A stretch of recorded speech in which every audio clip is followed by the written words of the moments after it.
Hello Gemini, kumusta kayo? Tingnan natin kung ano ang intention ng taong nasa isip mo. Okay, tingnan natin. Ano ang intention ng taong nasa isip ng Gemini viewers?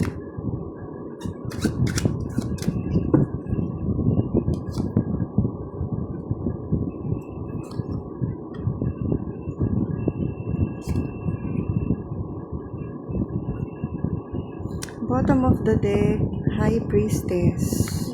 Mukhang hindi umiimik to, no? Tahimik lang. Naririnig ko yung nasa loob ang kulo nitong taon na to.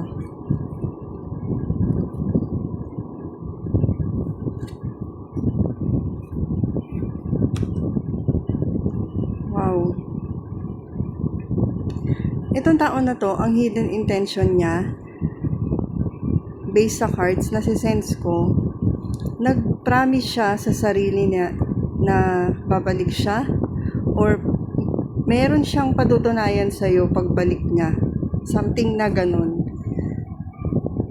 So, yung feeling sa'yo ng taon na to, isa kang parang nakakagulat na pangyayari sa buhay niya. Pwedeng merong something na biglang nangyari na hindi niya inaasahan dito sa connection ninyong dalawa or kung sino man to. Pwede kasing kahit sino to na nasa isip mo. Pwedeng family member, kaibigan, ganyan. Merong nangyari na nakapagpa-realize dito sa tao na to.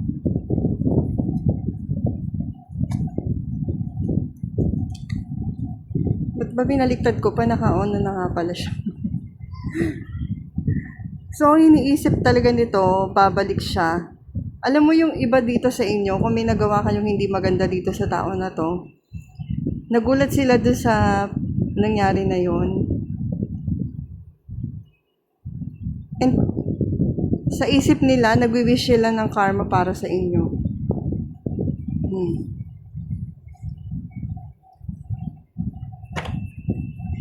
Yung iba naman sa inyo kabaliktaran. Kung nakita nitong tao na to na nasa down moment kayo, nagwi-wish sila na mahanap mo yung swerte mo, yung good luck mo.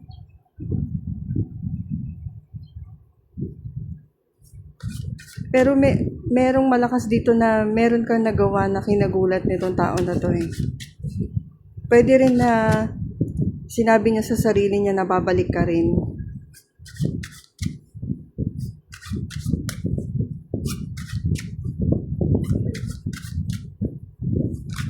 Tignan natin ang advice para sa iyo, Gemini.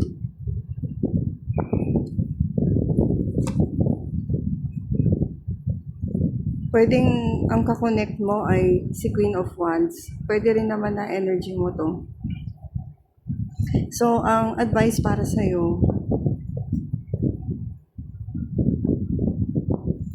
alamin mo mabuti, Gemini, kung ano ba talagang gusto mo. Kung ano talaga yung type mo, kung ano yung desire mo, kung ano yung passion mo.